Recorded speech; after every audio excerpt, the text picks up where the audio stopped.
Hey guys, yeah, we're checking in here from the St. George Fire Department with Meg Kling and Chief Dustin Yates here, seeing about all their preparations that's going on. I'm going to start here with Chief. Talk to me how it's been for you guys this morning. Yeah, it's been busy, but we've been busy the last few days. You know, it takes a lot of preparation, a lot of coordination to make something like this happen and make sure that we're prepared for the citizens of our city.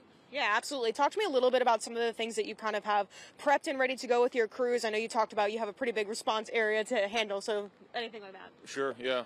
So it kind of starts with our special operations groups. We have a fleet of boats here. We have high water vehicles. We have what we call cut teams, which are groups of fellows that go out and are able to clear roads in the event of falling down trees.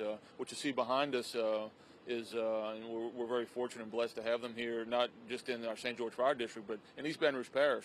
Tennessee Task Force 1 came down yesterday. They've been here for the last day, and this will kind of be their staging point. So the good thing for us is that in the event of a bad scenario where we have significant damage here in East Baton Rouge Parish, we have significant resources here, not only local resources, but national level resources here as well. Yeah, absolutely. I'm glad you mentioned that. I was going to say, these trucks look a little different. They're not exactly yours, so that's awesome. Yeah, they're not green.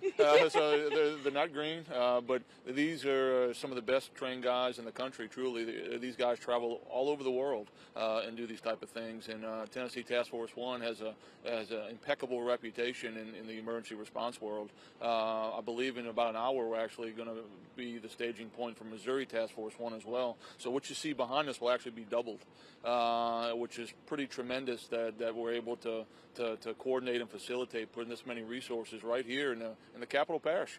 Yeah, exactly. Like you said, it's impeccable to have more resources here, waiting for anything that Francine might be bringing us. Meg, you also talked about that extra units coming in. How do you feel about having all these extra neighbors here helping us out, seeing all these awesome vehicles and things like that too? Well, honestly, it's really awesome. It's always awesome anytime we can all come together to help the greater good. But of course, with anything, we do everything we can here at St. George. We are constantly looking for what we can do better, how we can serve our community better. But sometimes we're going to fall short, and that's why we've got good friends back here. We've got good friends on the way, and we've got good friends everywhere.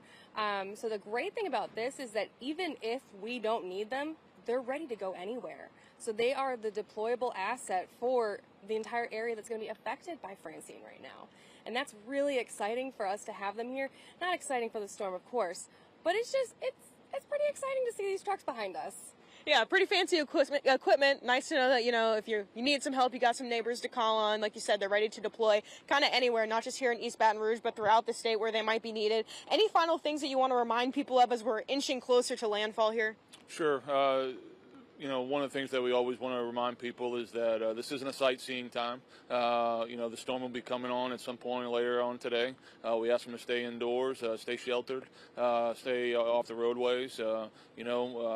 We're expecting some flash flooding. We're expecting some high winds in East Baton Rouge Parish and in the city of St. George. So it's not a time to be out and about. That can only cause more problems, not only for them, but for emergency responders that are here responding during the event. So, we don't shut our doors during events like this. Our people will be rolling out the doors for every emergency call that comes in.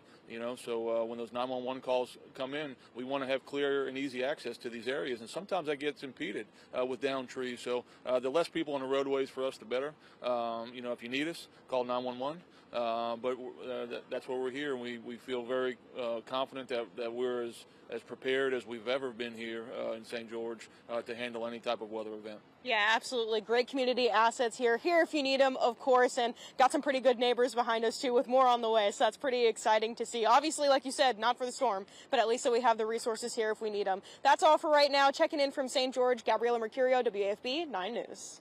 Gabby, thank you. It is incredible to see how